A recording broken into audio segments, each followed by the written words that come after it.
avec vous jusqu'à midi. À 11h, on va revenir sur les principaux faits de l'actualité. L'exécution d'al-Baghdadi, les mots de Donald Trump. Qu'en avez-vous pensé? On va parler également de ce qui s'est passé à Mantes-la-Jolie. On en a assez peu parlé dans les médias et pourtant des policiers sont tombés dans une embuscade. On dira évidemment quelques mots de la SNCF et de cette grève qui affecte l'ouest de la France. Ce sera à partir de 11h, 0826 300 300. Dans un instant, on va parler donc de nos téléphones portables. Pas de raison de s'inquiéter, dit l'ANSES. Et en même temps, c'est la première fois que cette autorité communique sur le sujet. Et il y a eu un rapport, effectivement, Gilles. En fait, voilà, dans ce rapport, il dit plusieurs choses. Il dit qu'il n'y a pas vraiment de raison de s'inquiéter parce que il y a en effet pour l'instant pas vraiment de preuves sur le fait qu'il y a des conséquences sur l'humain. Mais quand même, l'étude remarque en 2016, alors ça remonte à 3 ans, ceux qui fabriquent les téléphones n'ont pas respecté. Vous savez, il y a une mesure. C'est un peu comme les casques. Vous savez, il y avait à un moment les casques qui mettaient de la musique trop forte. Et ben là, il y a en effet une norme que doivent respecter les constructeurs et qui ne l'ont pas respectée.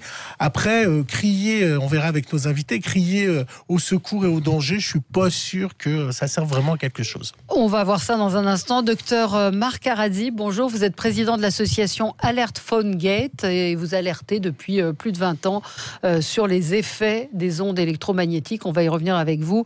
Et maître Elias Bourhan, avocat de l'association Alert Phone Gate. Et donc, on va revenir avec vous justement sur ces déclarations de l'ANSES. C'est à ma connaissance, vous allez peut-être me démentir, la première fois que l'ANSES communique de cette manière? Alors, non, pas tout à fait la première fois, puisque le premier rapport, j'étais d'ailleurs venu le commenter chez vous, puisque Sud Radio fait partie, je veux dire, des émissions de radio qui ont traité le sujet du PhoneGate. Oui, c'est très compliqué. Je vais juste faire une parenthèse parce qu'en fait, il nous manque un contradicteur ce matin sur le plateau. Alors Gilles va peut-être faire l'avocat du diable, mais c'est vrai que la plupart des médias sont détenus par des gens qui ont des billes dans les opérateurs. Plus que des billes. Bouygues Télécom avec le groupe TF1, SFR, c'est le groupe Drahi, donc ça regroupe pas mal de gens. C'est un sujet extrêmement touchy et compliqué à traiter. Vous avez tout à fait raison. Et je vais reprendre les propos de votre invité précédent, de Madame Otero, qui disait la problématique des conflits d'intérêts. Je pense que sur le sujet de la téléphonie mobile, nous sommes vraiment dans une problématique multiple de conflits d'intérêts avec une industrie surpuissante qui, y compris, a la possibilité d'avoir la main sur les médias. Oui. Donc l'ANSES, qu'a dit l'ANSES exactement? Moi, j'ai dit juste avant le rappel, juste avant la pub, que c'était assez incompréhensible parce que c'est en même temps, il n'y a pas de danger immédiat. Mais en gros, on ne sait pas ce que ça va donner. En gros, dites-moi si j'ai bien compris, mais en gros, on ne sait pas ce que ça va donner dans les années à venir. Je suis là pour ça. Voilà. Donc, si vous voulez, on va dire que la position de notre agence sanitaire est très courageuse. Ouais. Elle a été très courageuse en juillet 2016 parce qu'il n'y aurait pas de scandale du PhoneGate s'il n'avait pas publié les données synthétiques de nos expositions à nos téléphones portables. Pour rappel, ils avaient expliqué que 9 téléphones sur 10 qui avaient été vendus en 2015 dépassaient les seuils réglementaires. Ouais. Je dirais c'est ça le début du scandale. Et là, pour leur deuxième rapport, puisque c'est nous qui avions demandé cette publication de rapport, ils vont encore plus loin, puisqu'ils valident finalement ce que nous avions demandé, et en particulier 3 choses importantes. La première, c'est de tester les téléphones au contact, c'est-à-dire de ne plus laisser de distance de séparation. La seconde, ça va être... Mais là, ils le font de manière, je dirais, un peu trop timorée. C'est l'information de garder le téléphone à distance. Bon. C'est une recommandation, c'est pas une obligation. Non, ce sont des recommandations qui sont faites au pouvoir public, si vous voulez. Oui, voilà. Ça, c'est quand même un pas important, non, dans ces recommandations. Faut-il encore que les pouvoirs publics les entendent? C'est-à-dire qu'il y a 3 ans, leur rapport était exactement aussi fort. Et on a perdu 3 ans si vous voulez. La seule chose, entre guillemets, qu'ils ont confirmé, mais qu'on aurait pu gagner du temps, c'était sur le fait, par exemple, de retirer les téléphones dont on savait que les DAS étaient élevés. Ouais. Et en fait, c'est la mesure en fait d'émission. Ça ne doit pas passer de watts, c'est ça. En fait, les auditeurs n'ont pas forcément conscience qu'il y a de l'énergie comme un micro-ondes, que votre téléphone, s'il ne respecte pas cette règle-là, peut créer un impact. Parce qu'il faut bien se rendre compte, enfin, je le vois même en rentrant chez vous, vous avez des collaborateurs, une collaboratrice qui a son téléphone dans la poche arrière, qui va le garder toute la matinée et qui n'a aucune conscience du fait que d'avoir ce téléphone en permanence pendant des heures, je parle aussi des jeunes hommes, c'est pas que les femmes, ça va avoir des conséquences mais on ne l'a jamais prouvé, on n'a pas de preuve, oui. Ça n'a jamais été prouvé. Non, mais attendez, ça n'a jamais été testé. C'est le dernier élément. Attendez, laissez-moi. C'est dans je suis venu avec le rapport. Donc, si vous voulez, qu'est-ce que dit ce rapport de l'ANSES ? Il y a une phrase qui est absolument impressionnante. On n'a fait aucun test sur l'homme, au-delà Non, aucun test sur l'homme. Ils n'ont trouvé aucune étude en ayant testé des niveaux d'exposition humaine au-delà de 2 watts par kilo. C'est-à-dire qu'on a 5 milliards d'utilisateurs et pas une seule étude dans toute la littérature qu'a pu trouver l'ANSES qui puisse nous dire que ce n'est pas dangereux pour l'homme. Bon, honnêtement, quand je l'exprime comme ça à voix haute, je trouve que c'est quand même quelque chose d'extrêmement dérangeant. Oui, mais comment se fait-il que même des organismes différents n'aient pas fait ce type d'expérience Non, c'est toujours vous, docteur, qui pouvez répondre à ça.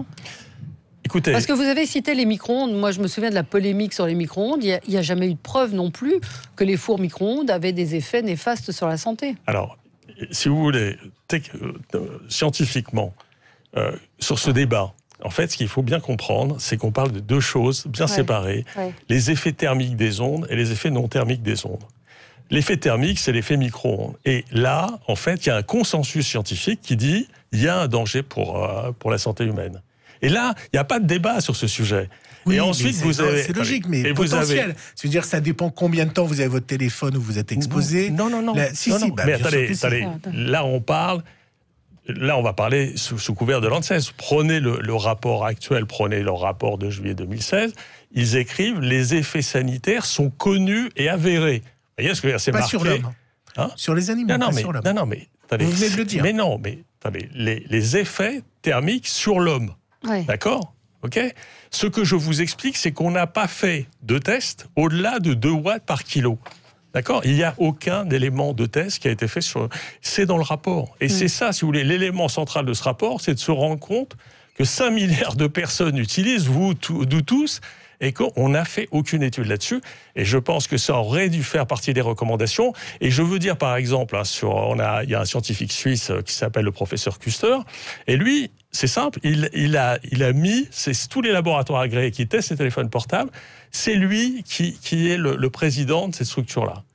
Eh bien, qu'est-ce qu'il dit aujourd'hui ? Il dit il faut absolument que les scientifiques du monde entier testent les téléphones au-delà de 2 watts par kilo.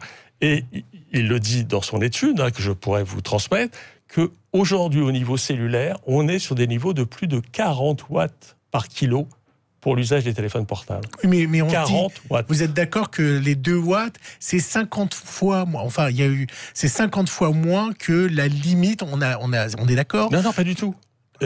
Attendez, dans ce domaine-là, c'est pas parce qu'on a raconté des mensonges aux gens pendant des années que ça en fait des vérités. En fait, ce que vous avez vu, et on le relit... 50 fois, voilà. Qu'on est 50 fois en dessous je vais le redire, parce que beaucoup de journalistes le disent. Comment on fait ? On fait des amalgames. C'est-à-dire qu'il y a plusieurs DAS, dont le DAS corps entier.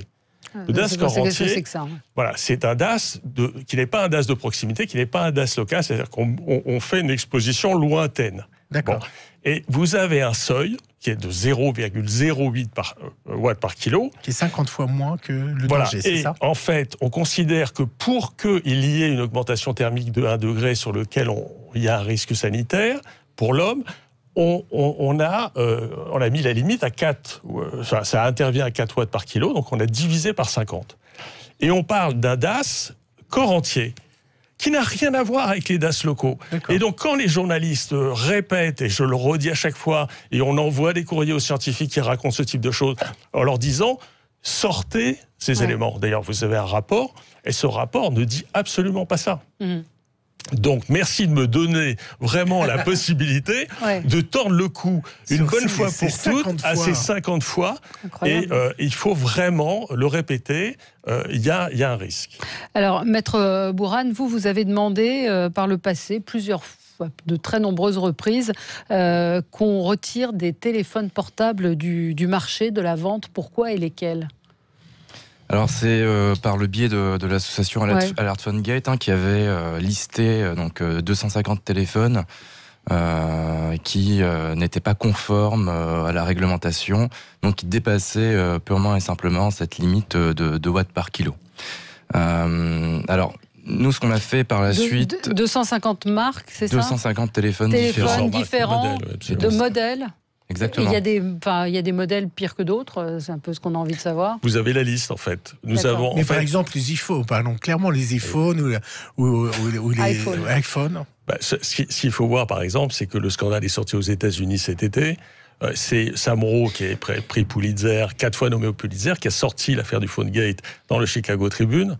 Et on a testé l'iPhone 7, les téléphones les plus populaires. Eh bien, un iPhone 7 testé à 5 mm, il n'y en a pas un seul qui rentrait dans les normes de la FCC. Et quand vous faisiez un mouvement de 5 mm à 2 mm pour le tester, eh bien, vous passiez de 2,5 watts par kilo à 7,5 watts par kilo. Vous voyez la différence ? Mais est-ce que c'est dangereux ? Mais oui, mais c'est ce que je vous... Non, attendez. Ce qu'on vous explique, c'est que la réglementation est totalement défaillante et que tous ces chiffres-là, on va bientôt, je ne vais pas citer de chiffres, je vais reprendre les chiffres du professeur Kuster, au minimum, au niveau cellulaire, on est au-delà des 40 watts par kilo, c'est-à-dire 20 fois le niveau réglementaire en France et 25 fois aux États-Unis. Alors, je voulais qu'on termine, que vous avanciez sur ce que vous nous disiez. Donc, vous avez demandé qu'on retire du marché un certain nombre de téléphones et vous n'avez pas été entendu, visiblement. Exactement. Alors, on a demandé effectivement à ce qu'un certain nombre de téléphones soient retirés du marché français. Et à ce jour, donc, il n'y a pas eu de retrait sur l'intégralité de ces téléphones. Certains retraits, toutefois, s'agissant de certains téléphones à la suite de multiples prises de contact de l'association Alert Phone Gate à la NFR, donc à notre Agence nationale des fréquences, qui, à la suite d'autres tests, s'est rendu compte effectivement que certains de ces téléphones dépassaient les limites réglementaires et a mis en demeure le fabricant soit d'effectuer une mise à jour du téléphone portable pour réduire le DAS, soit simplement solliciter le retrait pur et simple de ces téléphones. Alors ce qu'on a fait par la suite, c'est que on s'est pas arrêté là, on a continué puisque on s'est rendu compte que certains téléphones qui dépassaient cette limite réglementaire de 2 watts par kilo DAS tête et tronc étaient encore commercialisés en France, en Europe, partout dans le monde, alors même que la NFR avait effectué des tests qui démontraient que ces téléphones-là dépassaient les limites réglementaires.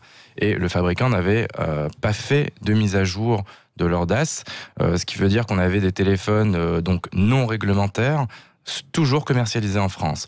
Alors là, du coup, c'était, si vous voulez, encore une goutte d'eau supplémentaire, mais qui faisait dépasser un vase qui débordait déjà. C'était que on s'est dit, là, il faut arrêter, puisqu'on a une agence nationale des fréquences qui ne prend pas de sanctions fortes à l'encontre de certains fabricants. Et donc, on a décidé d'agir par la voie judiciaire en diligentant donc une class action en France contre certains fabricants de téléphones portables. Alors, la première class action qui a été diligentée en France, elle a été contre le constructeur Xiaomi, à l'encontre de 2 téléphones en particulier, le Mi Mix 2S et le Redmi Note 5. D'accord. Et alors, pourquoi on a diligenté une class action contre ce fabricant plutôt qu'un autre, c'est parce que c'était pour la première fois dans le monde qu'un fabricant de téléphone portable dépassait les limites du DAS tête. D'accord. Et donc on a diligenté donc ces class actions. Il y a un certain nombre de plaignants qui nous ont rejoints. Alors il y a eu deux class actions de déposées, l'une pour le compte de l'association Alert Fundgate et puis une autre qui représente l'ensemble des plaignants. Une deuxième class action a été réalisée puisque le dossier du Fundgate, c'est un dossier à multiples tiroirs. Et on s'est rendu compte qu'entre un dépassement de DAS et une défaillance dans la manière dont le DAS est mesuré, avait été constatée à l'encontre de notre fabricant. Je m'explique. Nokia, donc on a attaqué par le biais d'une class action HMD Global Oil, qui est la structure qui commercialise la marque Nokia. Et donc, HMD Global Oil, si vous voulez, qu'est-ce qu'elle a fait ? Elle a, dans la commercialisation de ses téléphones, mesuré le DAS. Alors, les fabricants ont la possibilité de mesurer le DAS jusqu'en 2017 à une distance de 0 à 25 mm sur le tronc et les membres, mais s'agissant de la tête, toujours au contact. Et HMD Global Oil a mesuré leur DAS, leur niveau de DAS limite, à une distance qui allait au-delà de ces 25 mm. C'est comme si vous prenez votre téléphone et vous le mesurez. Pas 25 mm, là, ils l'ont mesuré à 15 mm. Ouais. Mais donc moi, concrètement, ce que je voudrais savoir, c'est est-ce qu'aujourd'hui, on peut dire qu'il y a des gens qui sont tombés malades à cause de leur téléphone portable ? Est-ce qu'aujourd'hui, ça a été fait ? Alors, vous allez y répondre dans un instant. On est obligé de marquer une petite pause. On se retrouve dans un instant. Avec vous sur Sud Radio jusqu'à midi, 10h, 11h. Avec vous, on parle aujourd'hui des téléphones portables. La semaine dernière, l'ANSES, donc l'agence, a recommandé la semaine dernière de retirer de la circulation ou de mettre à jour certains téléphones qui ont été vendus avant 2016. Ils estiment qu'ils émettent trop d'ondes par rapport à la norme autorisée.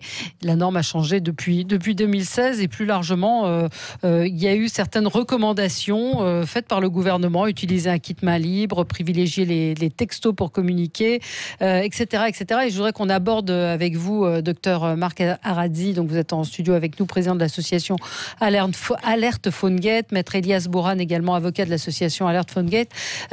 Docteur Aradzi, quelles sont aujourd'hui les préconisations ? Est-ce que ces préconisations d'utiliser un kit main libre, vous évoquiez les gens qui ont le téléphone dans la poche, très très mauvais le téléphone dans la poche. Alors je suis d'autant, je dirais, je pourrais être content parce que vendredi, on a eu les premières décisions gouvernementales, les 3 ministères, je les rappelle, la santé, l'environnement et l'économie, ont sorti un communiqué de presse pour dire que les choses allaient bouger, donc dont acte.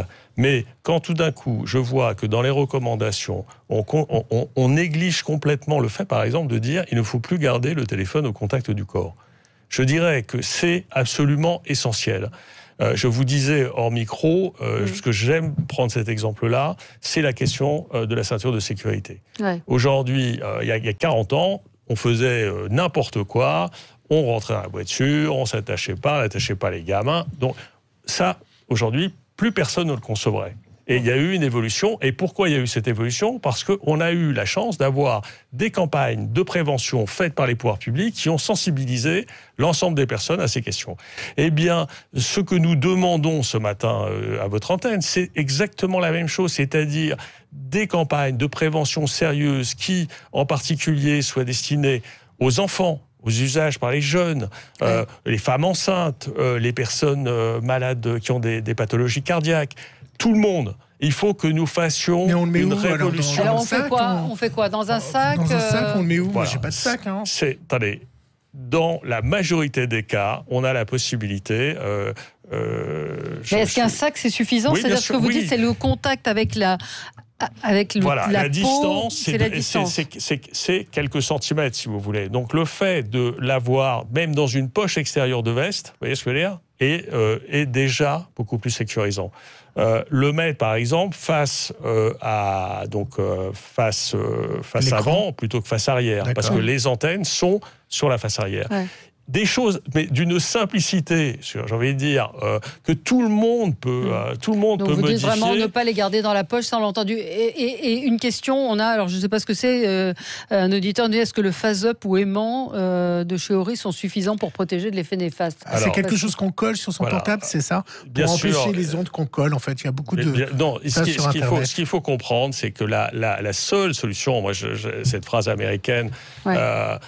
Distance with your cell phone is your best friend. La distance avec votre téléphone portable est votre meilleur ami. En fait, alors le Bluetooth. Voilà. Alors la question avant, puisque dans les recommandations vous avez le kit main libre. Et là je suis vraiment furieux parce que le département de santé californien, il y a 2 ans, en décembre 2017, a fait des recommandations.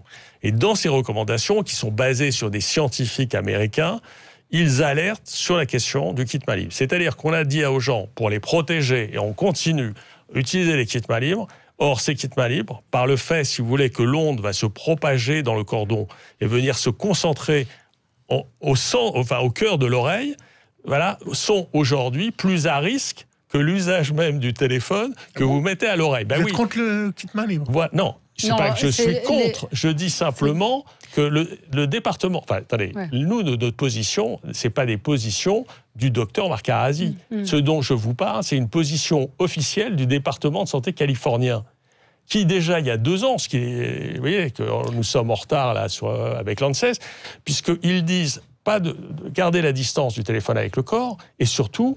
des usages limités du téléphone portable avec un kit. En fait, ce qui les inquiète, ce sont ces usages. Quand vous regardez un film, vous voyez ce que je veux dire, ou quand vous écoutez de la musique, eh bien, vous ne le savez pas, mais les ondes sont mobilisées et vont venir se concentrer dans votre oreille.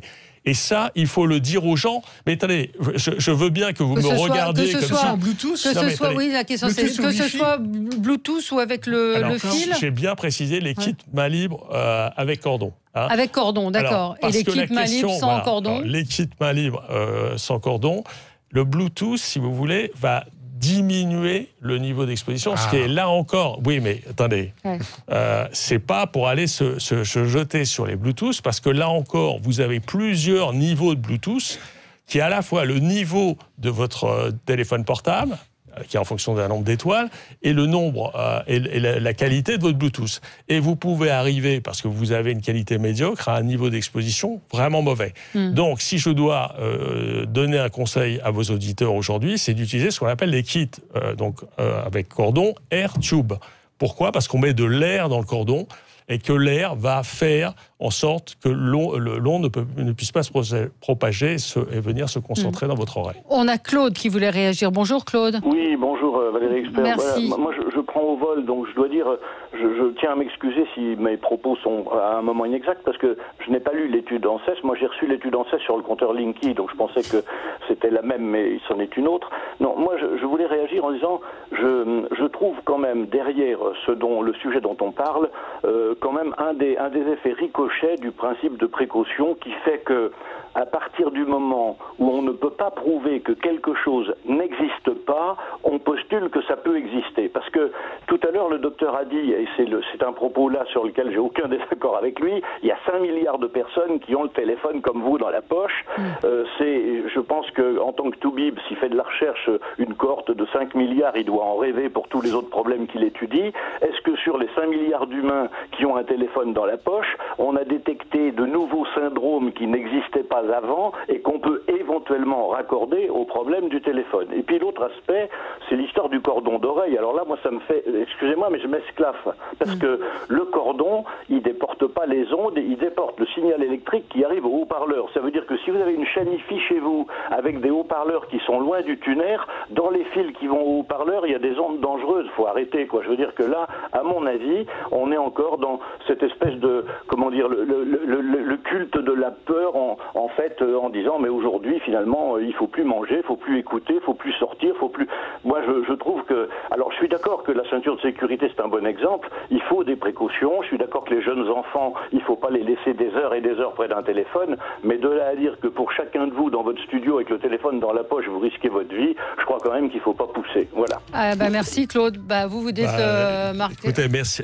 Docteur Arasi, oui, rapidement. J'entends le scepticisme, mais si vous voulez, je prends ce qui est en train de se passer aux États-Unis et un appel d'un épidémiologique vraiment très important aux États-Unis. Il dit la chose suivante. On a une épidémie de cancers colorectaux chez les jeunes aux États-Unis. Et pour la première fois, on en parlait d'ailleurs à l'ANSES mercredi dernier, on a une inversion de tendance, c'est-à-dire qu'il y a plus de cancers chez les jeunes que chez les personnes âgées. Alors, comme vous le savez, il y a nourriture, nourriture américaine. Quel est le lien qui est fait avec les ondes? Donc si vous voulez, aujourd'hui, cette question est posée concrètement par les scientifiques américains, c'est un des plus grands épidémiologiques, du rôle justement du téléphone portable à poser justement dans la zone dans laquelle on est colorectal. Et donc ça, aujourd'hui, ça doit être étudié. Si vous voulez, notre démarche doit absolument permettre de faire avancer les études scientifiques. Merci d'être venu ce matin sur Sud Radio. Donc j'imagine qu'il y a un site Alert PhoneGate si on veut en savoir un petit peu plus. Merci à tous les deux. On se retrouve nous dans quelques instants pour commenter l'actualité. À tout de suite.